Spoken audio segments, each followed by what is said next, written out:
আমি এখন মাননীয় সদস্য রুমিন ফারহানা মহিলা আসন 50-কে তার বক্তব্য রাখার আহ্বান জানাচ্ছি। আপনার সময় 8 মিনিট। অসংখ্য ধন্যবাদ। মাননীয় স্পিকার, 2020-21 অর্থ বছরে 5,68,000 কোটি টাকার বাজেট প্রণীত হলেও 11 মাস পরে 30,000 কোটি টাকা কমে দাঁড়িয়েছে 5,38,983 কোটি টাকায়। করোনাকালে দেয়া বাজেটের শিরোনাম ছিল অর্থনৈতিক উত্তরণ, ভবিষ্যৎ পথ পরিক্রমা। এই অর্থনৈতিক উত্তরণ আর ভবিষ্যৎ পথ পরিক্রমা পর্যালোচনা করে দেখা গেল করোনাকালে উন্নয়নের সংজ্ঞা হবার কথা ছিল যে জীবন এবং জীবিকা, এই দুই ক্ষেত্রে ভীষণভাবে লক্ষ্য পূরণে ব্যর্থ হয়েছে 2020-21 অর্থ বছরের বাজেট।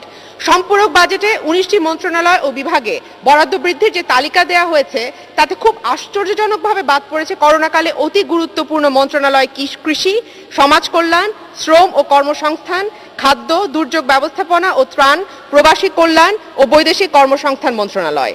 করোনার মতো এত জরুরি পরিস্থিতিতে কৃষিতে চলতি অর্থ বছরের বাজেট বরাদ্দ একেবারেই অপ্রতুল ছিল মাননীয় স্পিকার।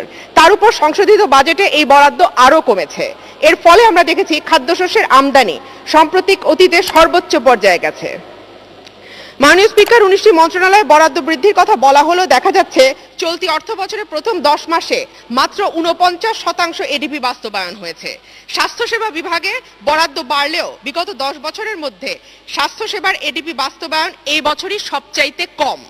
অর্থ বছরের প্রথম 10 মাসে বরাদ্দের মাত্র 25% ব্যয় করতে পেরেছে স্বাস্থ্যসেবা বিভাগ। অথচ মাননীয় স্পিকার, করোনার সর্বাধিক গুরুত্বপূর্ণ মন্ত্রণালয় ছিল এই স্বাস্থ্য মন্ত্রণালয়। যে মন্ত্রণালয় করোনার মতো এত জরুরি অবস্থাতেও তার বরাদ্দকৃত অর্থ খরচে এত অদক্ষতা দেখিয়েছে, সেই মন্ত্রণালয়ে বরাদ্দ বাড়ানোর অর্থ যে কি সেটা দেশের মানুষ খুব ভালো বোঝে। অকল্পনীয় দামে আমরা দেখেছি বালিশ কিনতে, ওটির পর্দা কিনতে, বই কিনতে, কাঁটা চামচ কিনতে, এবং এখন দেখা যাচ্ছে national institute of neuroscience and হাসপাতালে 250 টাকার বিশেষ সুই 100 গুণ বেশি দাম দিয়ে 25,000 টাকায় কেনা হচ্ছে। মাননীয় স্পিকার, গত বছরে বাজেট প্রণীত হয়েছিল করোনার মধ্যে, কিন্তু তাতে স্বাস্থ্য খাতে তার ন্যূনতম কোনো প্রতিফলন আমরা দেখতে পাইনি। জিডিপির অনুপাতে মাত্র 0.9% বরাদ্দ ছিল স্বাস্থ্য খাতে, যেটা নিয়ে স্বয়ং স্বাস্থ্যমন্ত্রী হতাশা প্রকাশ করেছেন। তিনি বলেছিলেন, এমন অবহেলার মাসুল দিতে হচ্ছে আজকে আমাদেরকে। যদিও বিশ্ব স্বাস্থ্য সংস্থার পরামর্শ অনুযায়ী জাতীয় বাজেটে স্বাস্থ্য খাতে মোট বরাদ্দের 15% এবং জিডিপির কমপক্ষে 5% হওয়া উচিত। দক্ষিণ এশিয়ার দেশগুলোর মধ্যে স্বাস্থ্য খাতে সবচেয়ে কম বরাদ্দ বাংলাদেশে। এদিকে বরাদ্দ যা দেওয়া হয়েছে সেটাও কেন ঠিকঠাক ব্যয় করা গেল না, এই প্রশ্ন আমি রেখে যাচ্ছি। মাননীয় প্রধানমন্ত্রী বারংবার নির্দেশনা দেবার পরেও এখনো দেশের 42টি জেলায় সরকারি পর্যায়ে কোনো আইসিইউ কেন নেই? কেন এখনো রাজশাহী বিভাগে একটা বেডের জন্য মানুষকে 2 দিন ঘুরেও একটা বেড জোগাড় করতে পারে না হাসপাতালে? চিকিৎসা সেবা এখন ব্যবসায় পরিণত হয়েছে মাননীয় স্পিকার। ব্যক্তি খাতে ব্যয় কমার বদলে 67% থেকে বেড়ে দাঁড়িয়েছে 72%। এর ফলে স্বাস্থ্য ব্যয় মেটাতে গিয়ে প্রতি বছর প্রায় 66 লক্ষ মানুষ দারিদ্র্য সীমার নিচে চলে যায়।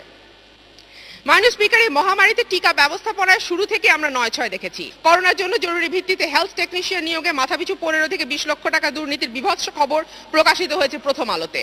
প্রথম আলোর জ্যেষ্ঠ প্রতিবেদক রোজিনা ইসলাম যখন এখন 1 কোটি দেব, পরে আরো 1 কোটি পাবেন, 350 কোটি টাকার জরুরি কেনাকাটায় অনিয়ম, পড়ে আছে জীবন রক্ষাকারী সামগ্রী, কিটের ঘাটতি নিয়ে 2 রকমের তথ্য, উৎপাদন নয় রাশিয়ার সঙ্গে চুক্তিটি গোপনীয়তার ইত্যাদি শিরোনামে নানা রিপোর্ট করে স্বাস্থ্য খাতের অনিয়ম দুর্নীতি তুলে ধরেছেন, তখন তাকে চরমভাবে হেনস্থার শিকার হতে হয়েছে স্বাস্থ্য মন্ত্রণালয়ে।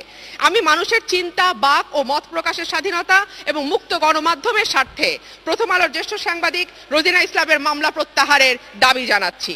মাননীয় স্পিকার, রোজিনাকে 6 ঘন্টা ধরে যে হেনস্থা করা হলো, যারা এই জন্য দায়ী তাদের ব্যাপারে সরকার কি ব্যবস্থা নিয়েছে সেটাও আমি আপনার মাধ্যমে জানতে চাই।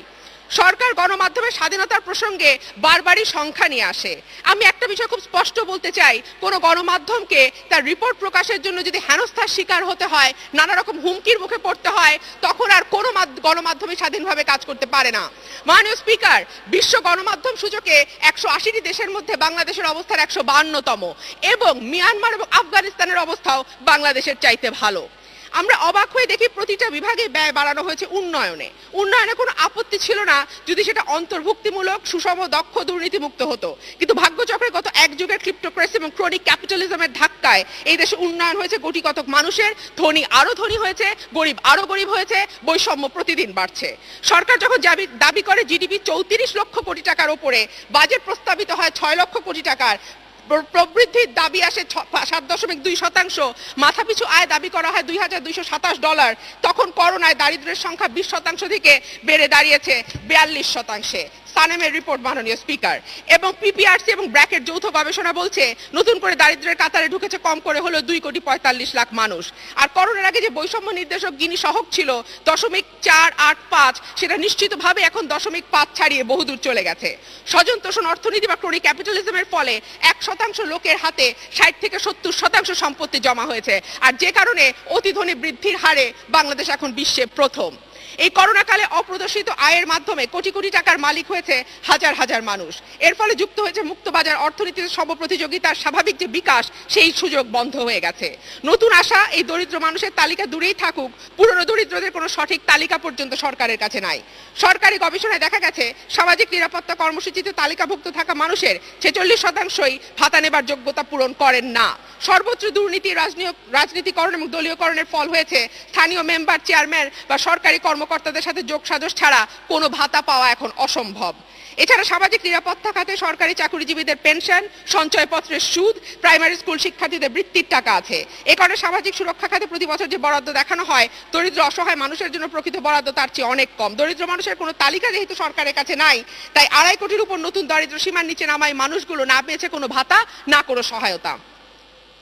মাননীয় স্পিকার, বিশ্বজুড়ে অর্থনীতিবিদরা বলছেন এই মুহূর্তে মানুষের হাতে নগদ টাকা দেবার কোনো বিকল্প নাই। গত বছর 50 লাখ মানুষের হাতে 2,500 টাকা দেবার যে প্রকল্প সরকার নিয়েছিল, সেটা প্রাথমিকভাবে দুর্নীতির কারণে ভেস্তে যায় এবং পরে মাত্র 35 লক্ষ মানুষের হাতে 2,500 টাকা দেওয়া হয়। এই একই প্রকল্প এবারও নেওয়া হয়েছে। আমি প্রশ্ন রাখি, 5 সদস্যের একটা পরিবারের জন্য এই 2,500 টাকা এই বাজারে কতটুকু কাজে দেবে, এই প্রশ্ন থেকেই যায়। করোনাতে আমরা হারিয়েছি অনেক কিছু, সেই সঙ্গে আমরা হারিয়েছি মধ্যবিত্ত। করোনার আগে যে মধ্যবিত্তের আকার ছিল 70%, করোনার পরে সেটা নেমে দাঁড়িয়েছে 50%। কিছুদিন আগে একটা ঘটনা ঘটেছে মাননীয় স্পিকার, আপনারা জানেন যে নারায়ণগঞ্জে 333 নম্বরে সাহায্য চেয়ে মহাবিপদে পড়েছিলেন ফরিদ আহমেদ। বলা হয়েছিল তিনি যেহেতু একজন পৈতৃক সূত্রে একটা বাড়ির মালিক এবং তিনি একটা হোসিয়ারি কারখানায় কাজ করেন, সুতরাং তিনি। জি, 2 মিনিট মাননীয় সদস্য। ধন্যবাদ মাননীয় স্পিকার। মাননীয় স্পিকার, বলা হয়েছিল যেহেতু তিনি তার একটা পৈতৃক বাড়ি আছে, সেহেতু এই 333 নম্বরে টেলিফোন করে তিনি আমলাদের অযথা ব্যতিব্যস্ত করেছেন এবং সেই শাস্তি হিসেবে তাকে 100 গরিব লোকের মধ্যে খাদ্য সহায়তা বিতরণ করতে বলা হয়। তিনি তার স্ত্রীর গয়না বন্ধক রেখে এবং 65,000 টাকা ধার করে সেই পরিশোধ করেন এবং তিনি বলেন যে আমি ধনী নই, আমি গরিব, আমি অত্যন্ত গরিব। 3 মাস আগে থেকে আমার ঘরে খাবারের কষ্ট, আমার বউ অনেক কষ্টে খাবার জোগাড় করছে। কথাগুলো লিখতে লিখতে অনেক কাঁদলাম। কথাগুলো লেখা ছিল রাজশাহীর টুটুল নামের একজন ফ্রিল্যান্সার আইটি কর্মীর। মাননীয় স্পিকার, দেশের সকল জাতীয় গণমাধ্যমে খবর এসছে তিনি গলায় দড়ি দিয়ে আত্মহত্যা করেছেন, কারণ তার ঘরে পর্যাপ্ত খাবার ছিল না এবং তিনি অত্যন্ত ঋণে জর্জরিত ছিলেন। এটাই হচ্ছে করোনাকালে মধ্যবিত্তের গল্প। মধ্যবিত্তকে সাহায্য করবার কোনো পরিকল্পনা করোনাকালের কোনো বাজেটেই ছিল না। এমনকি প্রণোদনার ক্ষেত্রে আমরা দেখেছি সরকারের মূল লক্ষ্য ছিল বৃহৎ শিল্প। সরকার 23টি প্যাকেজের মাধ্যমে 1 লাখ কোটি টাকার প্রণোদনা প্যাকেজ ঘোষণা করেছিল, যার মধ্যে দরিদ্র ও কর্মহীন মানুষের সামাজিক সুরক্ষা সংক্রান্ত প্যাকেজ মাত্র 7টি। এতে বরাদ্দের পরিমাণ 10,173 কোটি টাকা, অর্থাৎ 80% ব্যাংক নির্ভর ঋণ প্যাকেজ। এতে প্রকৃত ক্ষতিগ্রস্ত দুস্থ গরিব দিনমজুর শ্রমিকরা কোনো উপকৃত হয়নি। এই 7টি সুরক্ষা প্যাকেজের অর্থ কাঙ্ক্ষিতদের হাতে পৌঁছায় নাই। সর্বোপরি সরকার ঘোষিত প্রণোদনা প্যাকেজের অর্ধেকই পৌঁছায় নাই ভুক্তভোগীদের হাতে।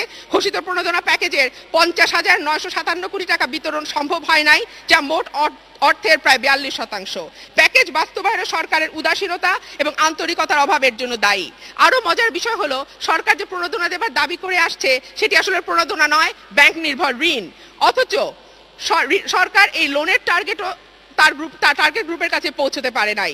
একটি জাতীয় দৈনিকের প্রতিবেদন অনুযায়ী 69% ব্যবসা প্রতিষ্ঠান কোনো প্রণোদনা পায় নাই, 9% প্রণোদনা সম্পর্কে জানে না। ক্ষুদ্র প্রতিষ্ঠান পেয়েছে 10, মাঝারি 28 এবং বড় প্রতিষ্ঠান মাত্র 46%। প্রণোদনা প্রাপ্তিতে একেবারেই পিছিয়ে আছে পাইকারি বিক্রেতা, রেস্তোরাঁ, পরিবহন।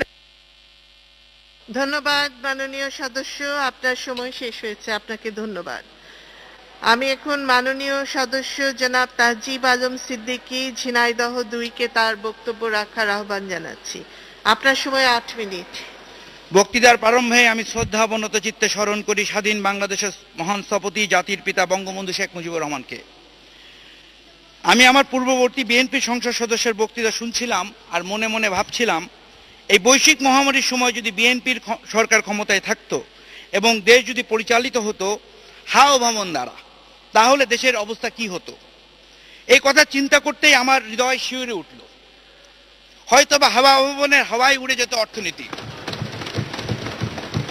বাংলাদেশ হয়তোবা হয়ে যেত পাকিস্তানের মতো একটি অকার্যকর অর্থনীতি এবং ব্যর্থ রাষ্ট্র। আবার মহামারীর আগুনে অর্থনীতি পুড়তে থাকলে তারা হয়তোবা হাওয়া ভবনে বসে পাকিস্তানি বাঁশি বাজাতেন।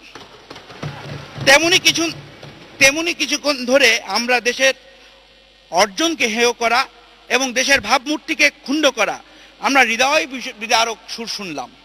সেই সুরে আছে সাম্প্রদায়িকতা, উগ্রতা ও দেশ বিরোধিতার গন্ধ, আছে হত্যা, কু এবং সামগ্রিক শাসনের ঐতিহ্য। আর আমরা যে বাঁশি বাজাই তার সুরে আছে মুক্তিযুদ্ধের চেতনা ও ৩০ লক্ষ শহীদের রক্ত। আমাদের সে বাঁশিতে আছে ১৫ আগস্টের বিষাদময় স্মৃতি এবং জাতির জনকের আত্মত্যাগ। আছে লাল সবুজের পতাকা, বাঙালি জাতীয়তাবাদ ও অসাম্প্রদায়িক চেতনা।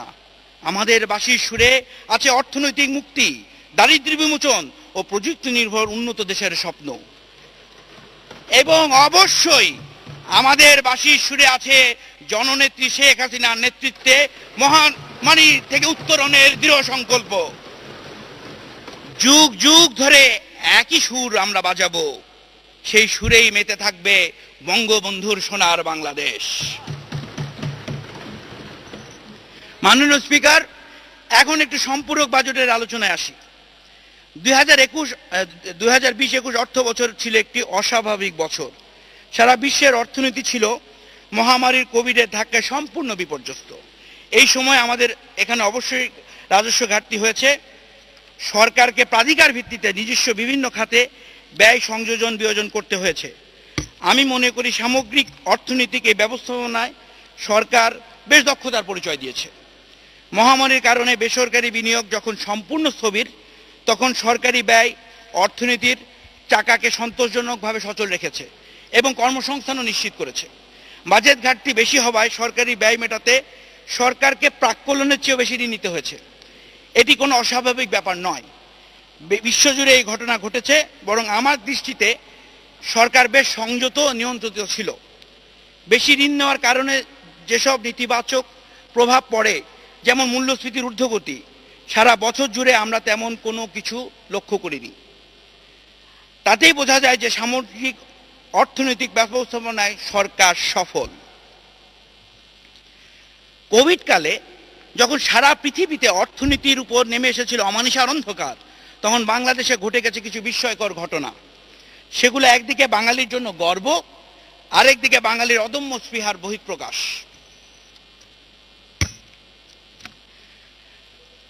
প্রথমবারের মতো বাংলাদেশের দাতা গোষ্ঠী থেকে ঋণ না নিয়ে অন্য একটি স্বাধীন দেশ শ্রীলঙ্কাকে $20 কোটি ঋণ দিয়েছে। এই সংবাদটি ভারতের হিন্দুস্তান টাইমস খুব গুরুত্ব দিয়ে প্রকাশ করেছেন। আমি জানি না বিএনপিরা বিশ্ব সংবাদ মাধ্যম পড়েন কিনা। বাংলাদেশের প্রশংসা করে তারা লিখেছে, Bangladesh is the new royal Bengal tiger of Asia.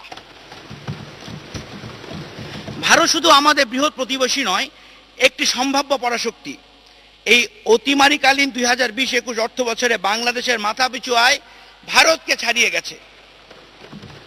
Bangladesh পরিসংখ্যান ব্যুরোর হিসাবে বর্তমানে আমাদের মাথাপিছু আয় $2,227 মার্কিন, যেখানে ভারতের মাথাপিছু আয় $1,947, যা বাংলাদেশের চেয়ে $280 কম।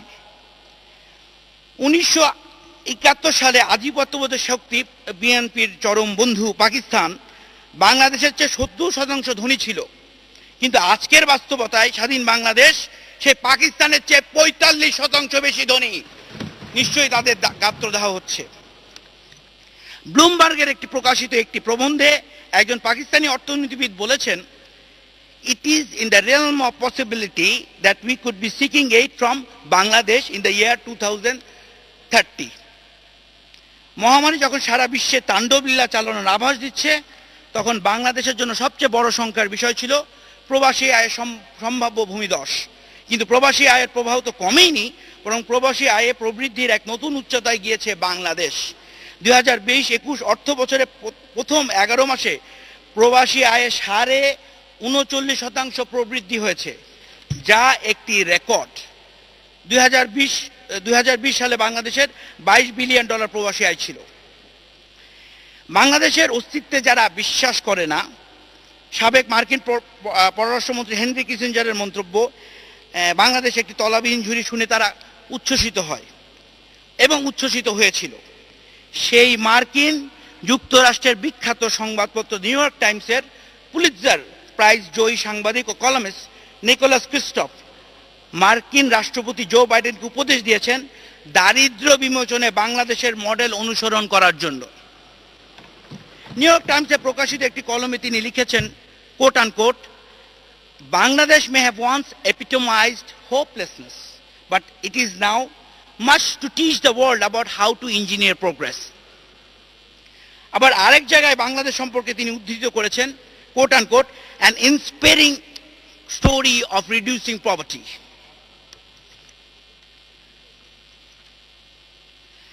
তুলনামূলক আরেকটি পরিসংখ্যান দিতে চাই, সেটি হলো পাকিস্তানের ফরেন রিজার্ভ হলো $22 বিলিয়ন।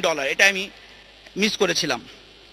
এতেই বোঝা যাচ্ছে বাংলাদেশ আজ অর্থনৈতিকভাবে কতটি সক্ষম ও কতটি মজবুত ভিত্তির উপর দাঁড়িয়ে। এই করোনাকালে বাংলাদেশের প্রধান বৈদেশিক মুদ্রা অর্জনকারী সেক্টর পোশাক শিল্পে স্বাভাবিকভাবে বিপর্যয়ের মধ্যে দিয়ে এগিয়েছে। কিন্তু সুখের কথা হলো, সারা বছরের পরিসংখ্যান যদি আমরা নিই তাহলে দেখা যাবে এখানে বড় ধরনের কোনো নেতিবাচক প্রভাব পড়েনি। 2020-2021 অর্থ বছরের প্রথম 10 মাসে $2,600 কোটি পোশাক রপ্তানি হয়েছে। এই আয় গত বছরের একই সময়ের চেয়ে 6.24% বেশি। এই অর্থনৈতিক বিকাশের জন্য সবচেয়ে যুগান্তকারী সিদ্ধান্ত শিল্পায়নের জন্য অত্যাবশ্যকীয় ঋণের হার সিঙ্গেল ডিজিটে প্রতিষ্ঠিত হয়েছে। কৃষিপণ্য আমিষ উৎপাদনও এ কঠিন সময়ে কোনো প্রভাব পড়েনি, বরং আমরা এখানে ইতিবাচক প্রবণতা লক্ষ্য করেছি। কোভিডের মধ্যে দুর্দমনীয় বাঙালি জাতি থেমে থাকেনি বাংলাদেশের অগ্রযাত্রা। এর প্রকৃষ্ট নির্ণায়ক জিডিপির 5.2% প্রবৃদ্ধি, যা কিনা বিস্মিত করেছে সারা বিশ্বকে। এই অগ্রযাত্রায় অবশ্যই কৃষকের ভূমিকা ছিল, শ্রমিকের ভূমিকা ছিল, নিরলস পরিশ্রম করেছে ব্যক্তি খাতের উদ্যোক্তারাও। একই সাথে ছিল দূরদর্শী সব কৌশল। 2 মিনিট মাননীয় সদস্য, 2 মিনিট। আমাকে অনেক কিছু সংক্ষেপ করতে হচ্ছে সময়ের জন্য, তবে সবকিছু ছাপিয়ে দেশের এই অগ্রযাত্রায় মূল নিয়ামক শক্তি ছিলেন আমাদের জননেত্রী, বঙ্গবন্ধু কন্যা, সংসদ নেতা, মাননীয় প্রধানমন্ত্রী Sheikh Hasina. Honorable Speaker, as a student of political science, I have observed the Honorable Prime Minister's legendary political struggle. She has gone through against a lot of adversities and against all odds. But she has always come up with the steely determination and rock-solid decisiveness. What the nation has seen during COVID-19 has surpassed all her past glories. She led the nation from the front, as a supreme leader, as a mature statesman. Where there has been full of darkness of the pandemic, she has shown us light. Where there was full of uncertainty, she has driven the nation to this uncharted path with unparalleled vision and mission.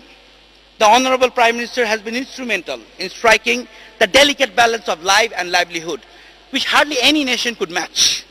The battle against COVID has not yet been won, but I am confident that under the pragmatic leadership of our Prime Minister, we will prevail, keeping our heads high. My humble tribute to the proudest daughter of the proudest father of the nation, Bangabandhu Sheikh Mujibur Rahman. Jai Bangla, Jai Bangabandhu! ধন্যবাদ মাননীয় সদস্য।